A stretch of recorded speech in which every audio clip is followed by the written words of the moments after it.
क्या मृत्यु के बाद कोई भूत बनकर महीनों तक काम कर सकता है?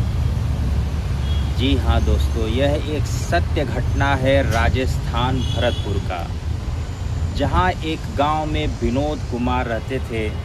उनकी कोरोना काल में मृत्यु हो जाती है।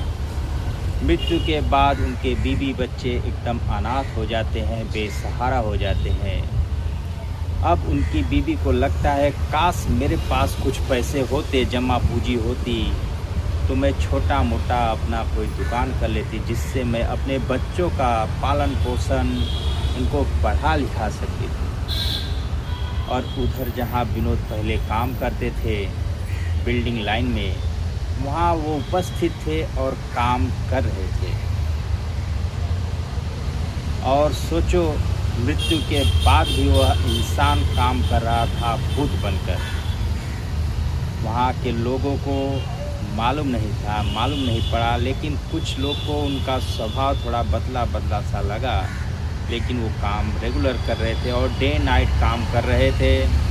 कुछ वहाँ के मज़दूरों को लगा कि विनोद डे नाइट काम कर रहा है, इतना काम तो पहले इतना कभी काम नहीं किया, डे नाइट आज काम कर रहा है विनोद। और वहाँ के कुछ लोगों ने चर्चा की कि हो सकता है कोरोना काल के मुसीबत के बाद सबके हालत थोड़ा तंगी में है, इसलिए विनोद ज़्यादा मेहनत कर रहा है। कुछ समय बीत गए, महीने बीत गए। जब समय आया पगार लेने का, पैसा लेने का, तो सेठ पगार जब दे रहे थे, वहाँ के मैनेजर और सेठ, तो सब ने पगार आगे आकर लिया, लेकिन विनोद का कुछ अता पता नहीं था। वहीं उस मैनेजर ने विनोद को खोजबीन की, नहीं मिलने पर विनोद के घर का एड्रेस निकाला, फ़ोन नंबर निकाला और सीधा उनके गांव पैसे लेकर एक आदमी को भेज दिया।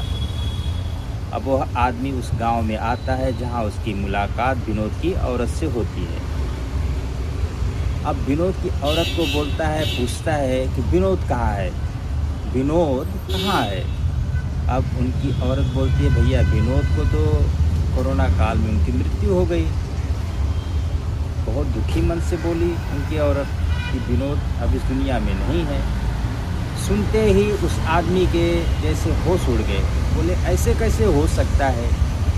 विनोद तो अभी हमारे यहाँ महीनों काम करके गया है और महीनों काम करने के बाद वो अचानक गायब हो गया है, जिससे सेठ परेशान होकर ये पैसा, उसके पगार के पैसे आपके घर तक पहुँचाने के लिए बोले।